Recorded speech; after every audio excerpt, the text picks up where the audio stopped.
For those of you that just came in, we're on the topic of legalization of euthanasia.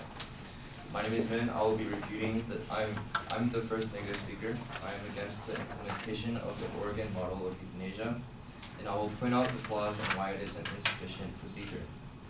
My opponents claim that loss of quality of life is an important factor in the decision for a patient to request physician-assisted suicide.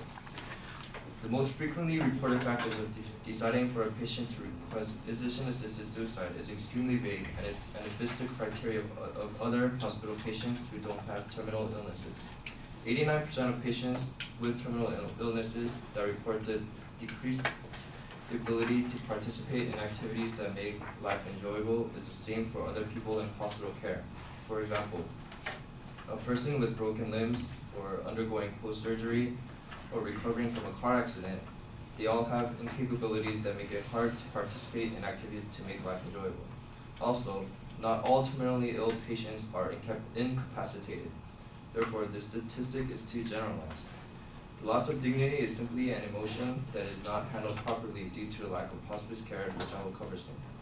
My opponents say that 79% of patients report losing autonomy. According to Herbert Hendon, a doctor, patient autonomy is an illusion when physicians are not trained to assess and treat patient suffering. The choice for patients then becomes continued agony or a hastened death. Most physicians do not have such training. We only have recently recognized the need to train general physicians in palliative care, training that teaches them how to relieve the suffering of patients with serious life-threatening illnesses. Studies show that the less physicians know about palliative care, the more they favor assisted suicide or euthanasia.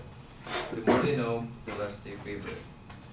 Also, my opponents state that the death can be considered a lesser evil to unmanageable pain. According to my opponents, there's a three-step argument in approaching death. One being that death is a lesser evil and pain relief is a greater good. That's very contradictory. If pain relief is a greater good, why not use the option of successful drugs such as oral morphine? Pain can be managed through the technology that we have today and may highly avert chances of malpractice and early deaths. According to a medical website originating in Great Britain, much can be done medically to make their last few weeks or months relatively pain-free. Patients frequently express the desire to have open and honest dialogue with medical careers about pain.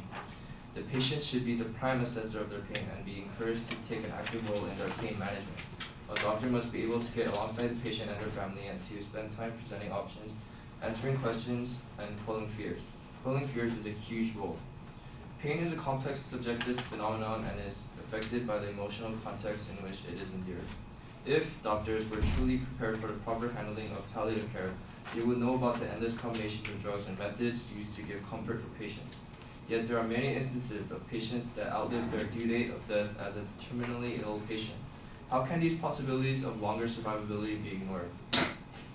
Doctors clearly cannot tell the future. They can only guess through experience or the situation presented. My opponents say that whereas illegal, euthanasia is still being practiced. We cannot stop the presence of euthanasia being illegally administered, but can you imagine how much the increase in assisted suicide will be if euthanasia is legalized? The same amount of doctors who do it illegally will continue doing so, while others who are hesitant can finally have the power to authorize euthanasia. The number of controversial cases will certainly be at a higher percentage. The Oregon model seems like it is too good to be true, foolproof, or perfect. It seems that people who came up with these rules and standards think that it is a safe bet. However, the Oregon model does not present a feasible way towards weeding out corruption, preventing dismissive attitudes, and stopping a slippery slope of losing palliative care. There is solid evidence that the Oregon model is a failure.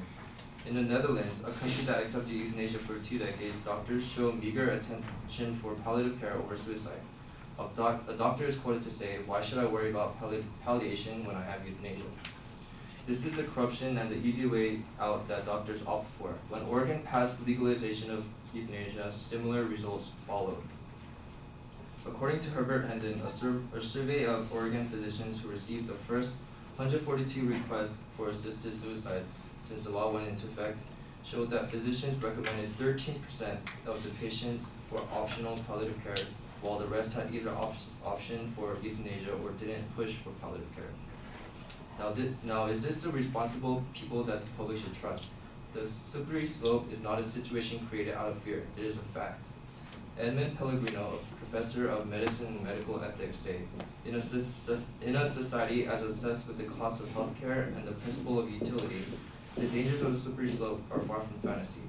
This goes hand in hand with the fact that drugs for assisted suicide cost about $35 to $45, whereas medical care costs exponentially more, in the tens, thousands, hundred thousands.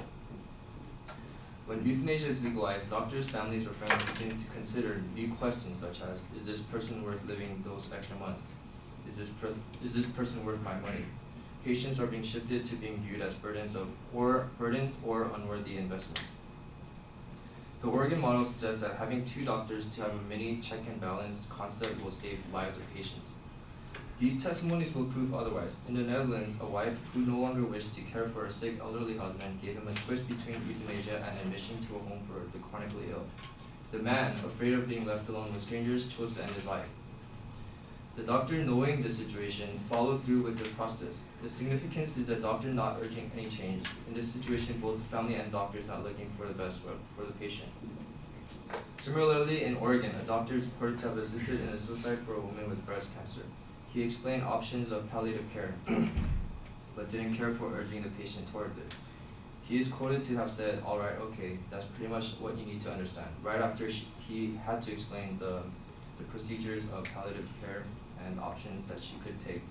He is going through the required actions to satisfy the Oregon model's criteria. However, he is not upholding his status as a doctor to actively seek a better alternative than death.